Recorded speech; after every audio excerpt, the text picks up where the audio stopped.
Assalamu alaikum wakilina yaay Fatuma no mbaɗɗon oɗon ceeli mbaɗɗon e korka mbawon tampani machallah korka hikko kado en j'espère que ɗo celli on kumtimi jam eyo en puɗiren bismillah donc hande kontuɗen ko suppu meɗen soupe de légume après gadduɗen des briques pané no briques pané machallah belɗi ha may eyo en jeehi donc pour soupe o ɗettuɗen ko pomme de terre uji 4 tokosi ɗettuɗen sa ala pomme de terre uji tokosi aɗa wadde pomme de terre uji ɗiɗi mawɗi tan ay ɗettuɗen kadi ko courgette meɗen mbaɗɗen courgette aji ɗiɗi mawɗi taƴƴen.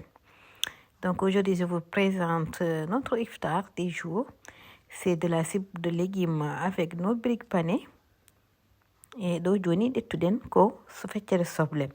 Feccere soble tam mi sikkino yoni dal sohlani soble kewɗe donc feccere soble ɗettumi. Là on a pris un moitié oignon qu'on a coupé en petits dés et on va commencer la préparation. Donc soble menen taƴi ɗum après non pawen barmi meɗen en joni là on a posé la marmite donc on va rajouter de l'huile en pawi barmi meɗen kippiɗen ombode men on jingol kippigol ombode tuka yawande joni kippiti ombode meɗen après pawɗen hen nebam mbaɗɗen hen nebam meɗen. Donc c'est parti pour la préparation. On a posé la marmite et on va mettre une filet d'huile. On n'a pas besoin de mettre beaucoup d'huile sur les soupes parce que on n'en a pas besoin à vrai dire. C'est juste une filet d'huile pour faire sauter un tout petit peu les légumes. Voilà. Voilà, toi une badi hen nebam meɗen après mbaɗɗen hen soble meɗen soble ɗe noon a irtat ɗum tan ha maya seeɗa so mayi puɗɗa wadde hen légumes aji. Là, on va laisser un peu mijoter nos oignons. Après, on a rajouté les légumes. Voilà, ce n'est que de la pomme de terre et des courgettes, pas d'autre pour les légumes. Donc, on a mis les légumes à on au soupe mom, et les moudji et maube. Et on a mis les légumes à girten, l'attien légumes à di baden di sauté c'est de tant qu'on a boy taille jingol quand même. Que c'est de tant girten histoire que ha. Bundo wina seede tan ha ma seede tan après pudde wadde hen ndiyam. En tout cas on a mis les légumes, on va laisser mijoter un tout petit peu seulement et après on va épicer et rajouter de l'eau. C'est très bon pour le ramadan de prendre les soupes, c'est très important, ça va vraiment vous hydrater vu qu'on ne boit pas toute la journée, c'est ça le problème. Et la nuit je ne sais pas si on peut rattraper l'eau qu'on devrait prendre pour toute la journée, donc on a tendance à se déshydrater. C'est très important pour prendre les soupes, ça va vraiment nous permettre de manger les légumes et de s'hydrater en même temps. On dit bide mi ɗo tan irta ɗum ɗo min on légume aji meɗen ɗi mais ɗo joni je crois que moƴƴi so après mbaɗen hen épiçaji meɗen ƴeewen saggitinde ɗon ɗo ko sel rouge kañum mbaɗmi saɗa yiɗi kadi mbaɗa lamɗam normal mais sel rouge o omo moƴƴi vraiment ne moƴƴi kañum ɓuuri moƴƴude e lamɗam meɗen nden lamɗam surtout pour cellal ɓandu. Donc so neɗɗo wawi wadde utiliser sel rouge o haydara ala ko bonnata wawi dañdemo surtout les grandes surfaces kadi voilà watta plat ma welat comme d'hab. Après noon mbaɗmi hen kuddu goto bouillon de légumes. Là, on a mis du sel rose, on a salé.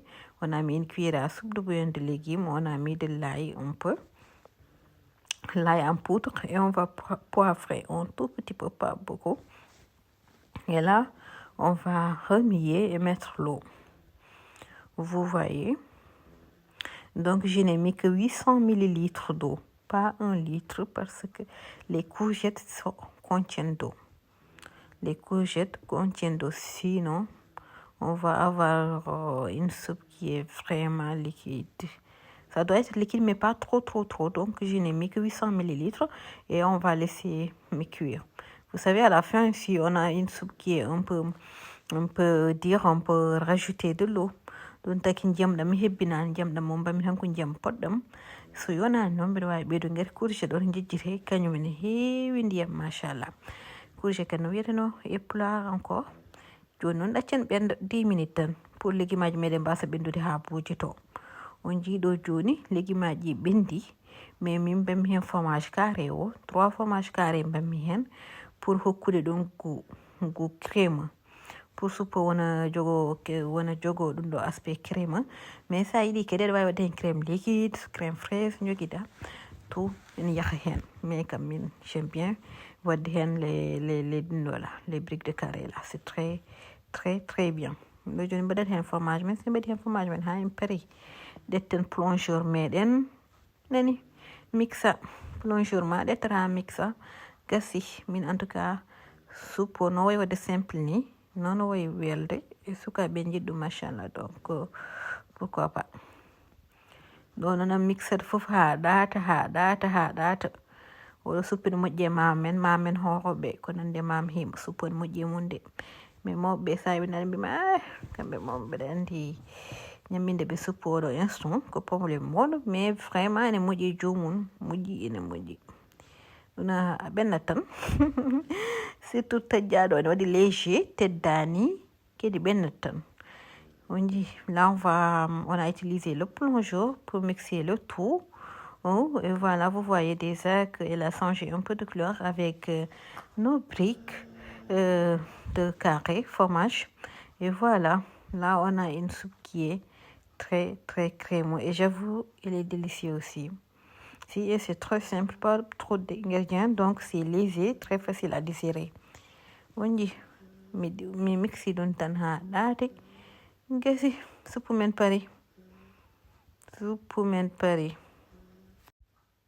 ennen on jii donc ha hande min suppu ko oɗo aspect jogimi o tekkani ko suppu vraiment baɗɗo léger ko pour ha wawa nadde ɓandu ma en dotti bol meɗen yo ardu men jami cellal des fois aussi saɗa ñama mi waɗi hen de crème liquide seeɗe ɓeydi hen pour o jogo aspect plus crème saɗa ñama kadi sawela mbaɗa hen limon ma seeɗe pour waɗanma rewse bo mais limon gam je te conseille tan sa funni ñamde sene intéresse ma ɓiƴƴita e bolel ma après noon en gari joni e birikaji meɗen carré ɗiɗo birikaji mom saɗa ñama feccat junggo ma eɗi gondi tellement welde machallah on jii ko blanc de poulet men joguiɗen ko soble seeɗe joguiɗen ko carotte aji tati e lait de coco on jii donc c'est très facile. Là, on va faire nos carrés de briques avec 10 poulets. On a 10 blancs de poulet, on a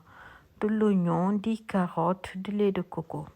Donc, vu que c'est poulet curry au lait de coco, si vous n'aimez pas de lait de coco ou bien si vous ne l'avez pas, vous pouvez remplacer par crème liquide ou crème fraîche, que ça soit un peu crémeux.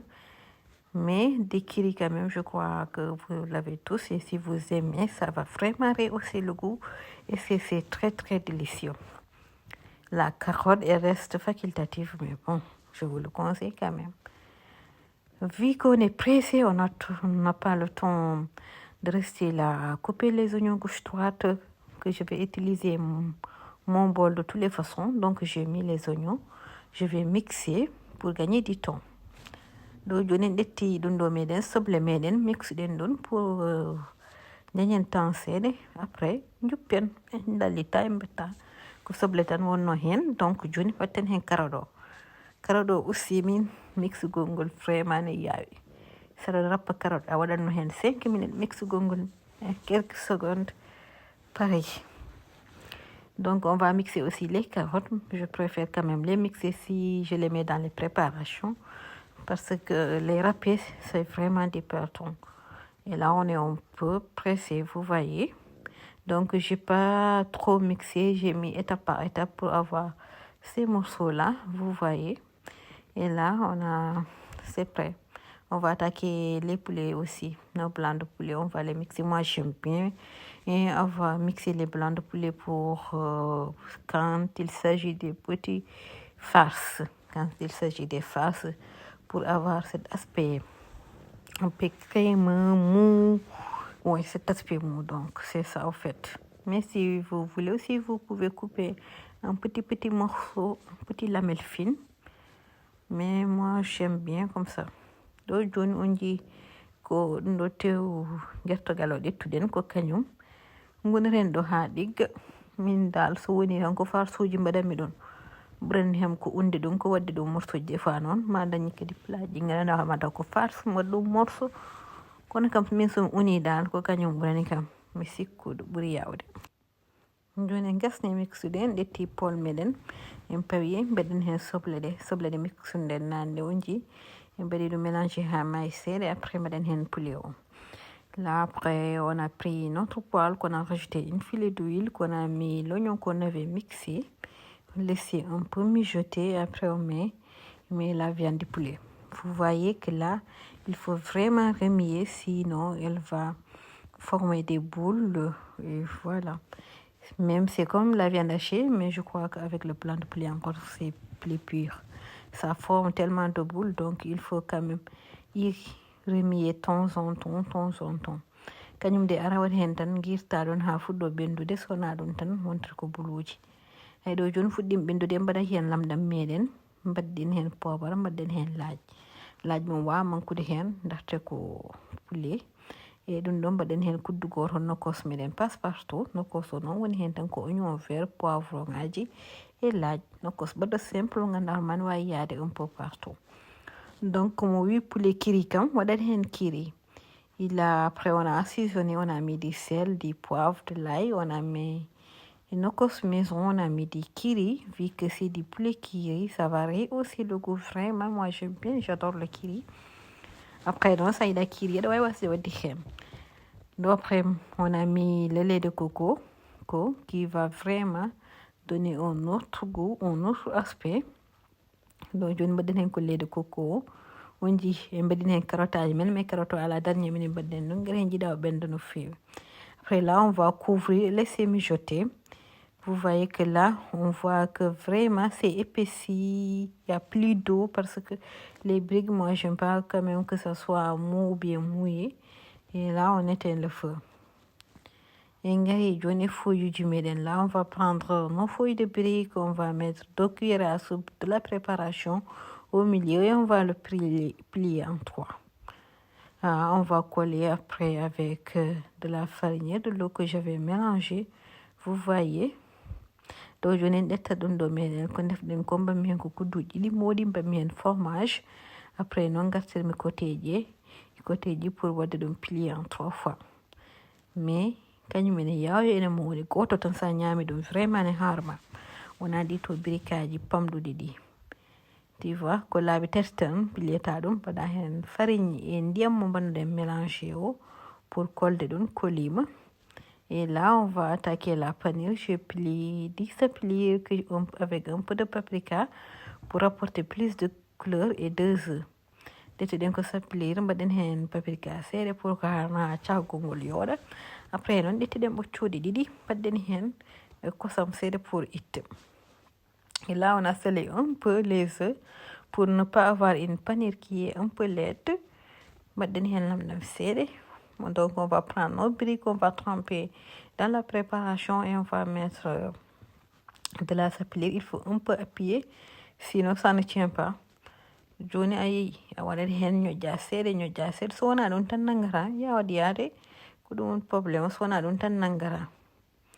On jii ɗo noon en pari ko suppu men o woni ɗo ko préparation. Après noon ko heddi ko ɗo joni en cahat birikaji men wona on jii caha birikaji ɗi mbaɗa ɗum e nebam tan mais en préférence so nebam ɗam wul seeɗa nden ɓurta dañde couleur joɗɗo. Min noon mi ruttini ɗi laaɓi ɗiɗi mbiɗa tourna ɗi. Min noon 2 fois tournumi birikaji vu que début o mi yawino. Après ɗo noon côté ji hakkude o a yiide mais mi waɗano hen nebam kewɗam ɗum taki milieu o kono kañum ɓurno ɓaɗade polo ɓuuri wojjude côté ji. Joni noon wonno milieu o kañum ɓuuri ɓaɗade polo kañum ɓuuri wojjude. Après mbaɗen côté ji caɗen ɗum on jeeyi birikaji men gasite ko noon wayi welde. Allez on dañi idée de recette nani mi salmini moon mi weltanima moon mi yi abonnement ji ɗi merci beaucoup.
يا نور الهلال أقبل تعال، فالشوق طال والقلب سما نحو السماء مترنما.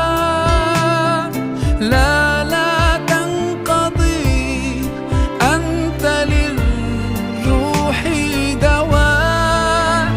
رمضان رمضان رمضان يا حبيب، رمضان رمضان ليتك دوما قريب.